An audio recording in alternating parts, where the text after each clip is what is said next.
for a rabbi to pick out someone and say, follow me. And here Jesus chose Thomas. He knew him. He knew what he really was all about. It's interesting, the people that Jesus gathered together, they weren't on the top of the stratosphere. Society wouldn't have said, oh, that's the person that made a great disciple. Rabbis would choose their disciples. I'm sure people were shocked. Thomas? He's always doubting. He's always questioning. He's so pessimistic. But Jesus saw something in him that he was going to perfect. A love, a devotion. We sometimes surprise ourselves, but we never, ever surprise God. He knows us inside out and outside in. He knows everything about everything in our lives. Thomas would be an incredible apostle.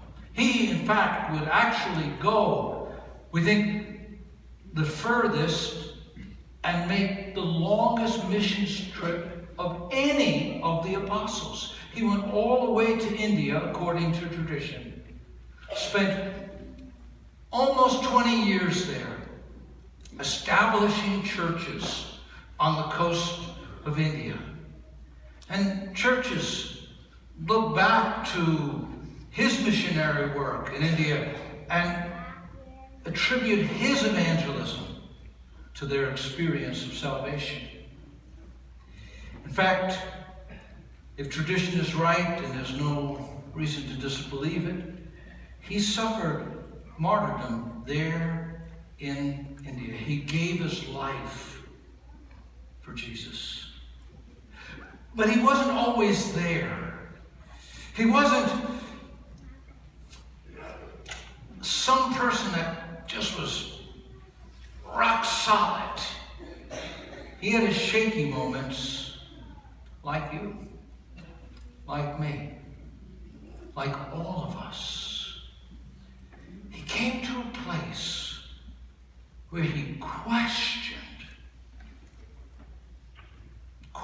the resurrection of Jesus.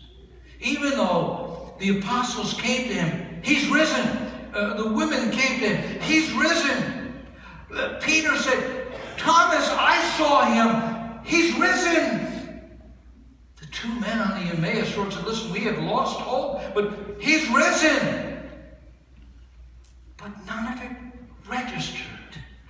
None of it went from here to here.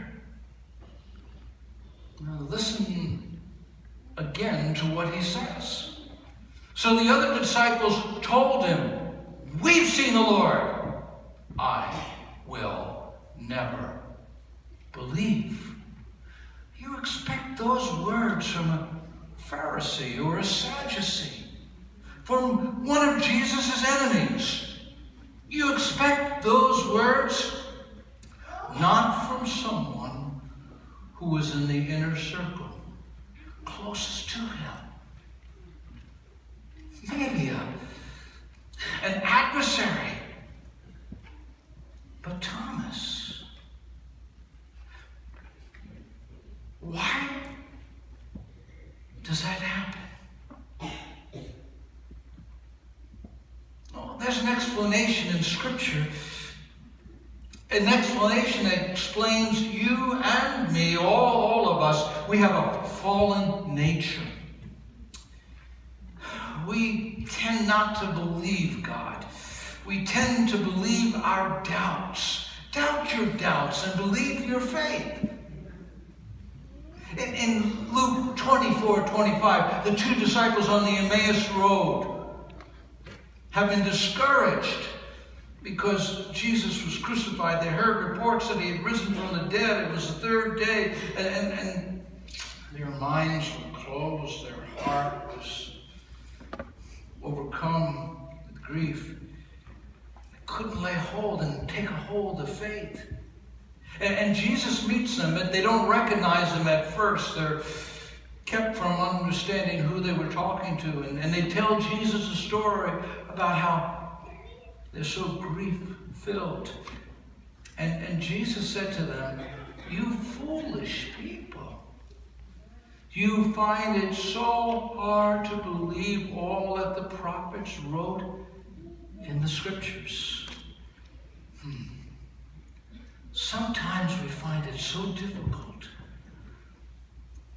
to take the promises, to believe what God has said, even though 1,000 times over he's proven himself, even though 1,000 times over he's answered one prayer after another, after another, after another.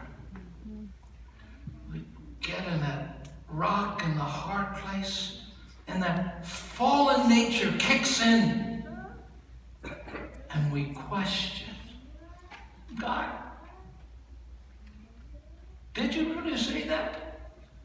Remember where that came from? In the garden. Satan came to Eve and said, "Did God really say that?" Oh, that's a hook. We have an adversary. This adversary is the devil, and he is the father of lies.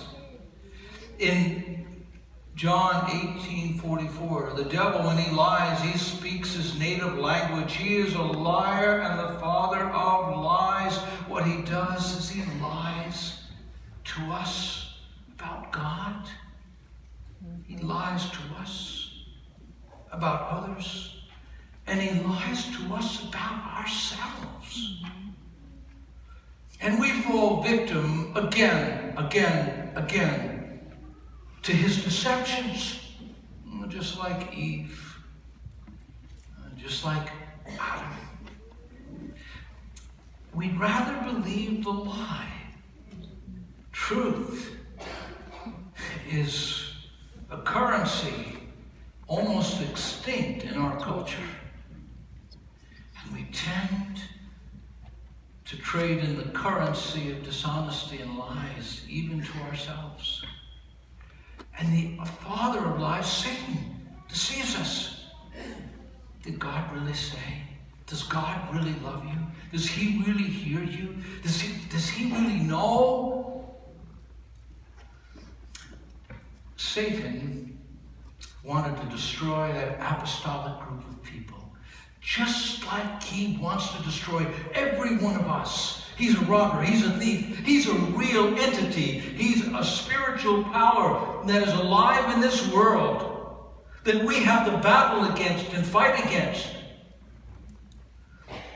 In Luke 22 it says, Jesus is speaking to Simon, to Peter. He says, "Simon, Simon, Satan has asked to sift you like wheat, but I've prayed for you, Simon, that your faith may not fail. And when you have turned back, strengthen your brothers." He recognized that the enemy, Satan, wanted to destroy Peter. And he did his best. He did his best. But Jesus had prayed for him. And through tears and through self-understanding, to a recognition that he wasn't all that he thought he was, he came to depend more on God than on himself. And so Thomas, too, is going to depend more on God than he does himself. See, our fallen nature, we tend to move away. We tend to turn back. We tend to distrust. We tend to slip into unbelief.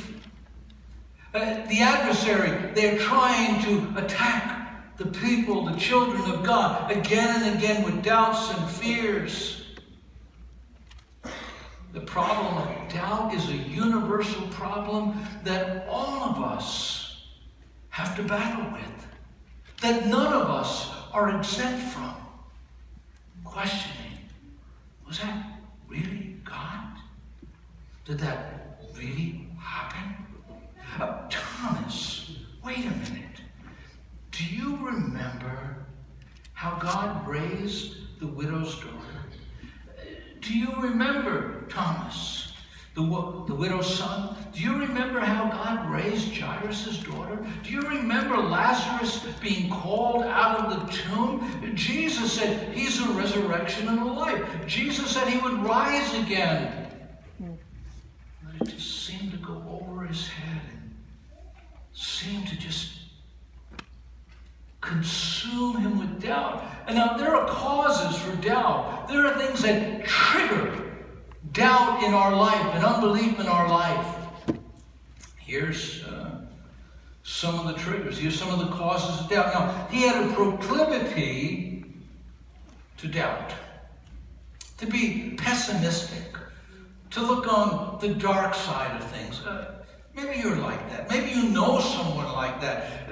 In the Message translation, John chapter 11, it says, Thomas, the one called the twin, said to his companions, "Come, we might as well die with him." Jesus was going to see Lazarus. Lazarus had passed on, and he was going to raise Lazarus from the dead. And Thomas didn't want to go near Jerusalem because he knew the animosity, and he knew what might be awaiting Jesus. And so he just said, "All right, let's go, we'll all die."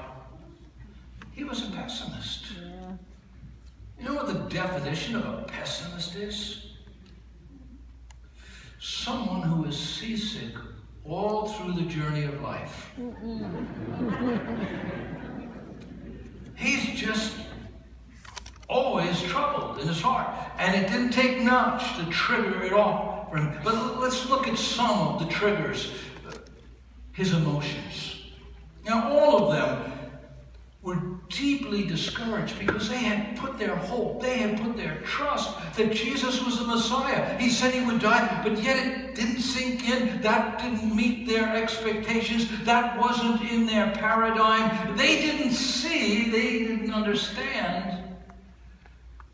And Jesus has this conversation with the two men on the Emmaus Road, but all of the disciples were in that same mindset. The chief priests and our rulers handed him, meaning Jesus, over to be sentenced to death, and they crucified him.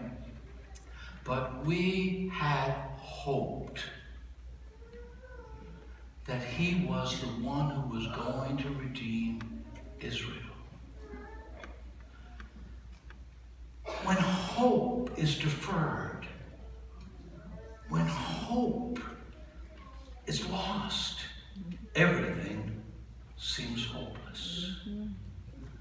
Maybe for a long time you've been praying again and again for that child that's turned in the wrong direction, and you want to see them turn in the right direction.